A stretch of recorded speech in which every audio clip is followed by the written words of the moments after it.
ഫെബ്രുവരി 6 വിശുദ്ധ പോൾ മിക്കിയും കൂട്ടാളികളും.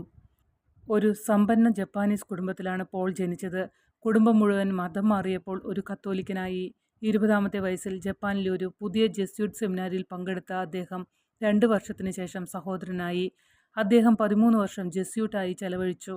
അക്കാലത്ത് അദ്ദേഹം തൻ്റെ നാട്ടുകാരിൽ പലരെയും മതപരിവർത്തനം ചെയ്തു. സഹോദരൻ പോളിനെയും കൂട്ടാളികളെയും അറസ്റ്റ് ചെയ്തപ്പോൾ അവർ പീഡിപ്പിക്കപ്പെട്ടു. അവരുടെ ഒരു ചെവി അറുത്തുമാറ്റി. ക്രിസ്ത്യാനികളാകുന്നതിൽ നിന്ന് അവരെ പിന്തിരിപ്പിക്കാൻ എല്ലാ ആളുകൾക്കും കാണുന്നതിനായി 30 ദിവസം തുടർച്ചയായി 600 മൈൽ പല പട്ടണങ്ങളിലൂടെയും പരേഡ് നടത്തി. അവർ അക്കാലത്ത് ജപ്പാനിലെ ക്രിസ്തുമതത്തിൻ്റെ കേന്ദ്രമായ നാഗസാക്കിയിലെത്തിയപ്പോൾ താമസിയാതെ രക്തസാക്ഷികളെ അവസാനമായി കുമ്പസാരത്തിന് പോകാൻ അനുവദിച്ചു. അവരുടെ കുരിശുകളിൽ ചങ്ങലയിട്ട് ഇരുമ്പ് കോളർ കൊണ്ട് ഉറപ്പിച്ച് ഓരോന്നിനും അടുത്തായി അണിനിരത്തി. അവർക്ക് താഴെ 4 പടയാളികൾ ഓരോരുത്തരും കയ്യിൽ കുന്തവുമായി നിന്നു. എല്ലാ സമയത്തും ഫാദർ പാസിയോയും ഫാദർ റോഡ്രിഗസും മറ്റുള്ളവരെ പ്രോത്സാഹിപ്പിച്ചുകൊണ്ടിരുന്നു.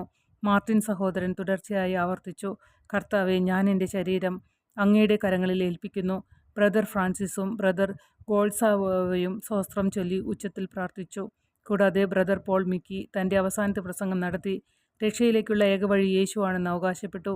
തന്നെ പീഡിപ്പിക്കുന്നവരോട് ക്ഷമിച്ചു. അവർ ക്രിസ്തുവിലേക്ക് തിരിയുവാനും സ്നാനം സ്വീകരിക്കാനും പ്രാർത്ഥിച്ചു. പോൾ സഹോദരൻ മറ്റുള്ളവരെ പ്രോത്സാഹിപ്പിക്കുന്നതിനെ തുടർന്നു. എല്ലാവരും മരണത്തിനായി കാത്തിരിക്കുമ്പോൾ അവർ സന്തോഷത്താൽ നിറഞ്ഞു. "യേശു, മറിയ" എന്ന് നിരന്തരം നിലവിളിച്ചു. പിന്നെ ഒരു കുന്തവും ഒരു പ്രഹരവുമായി.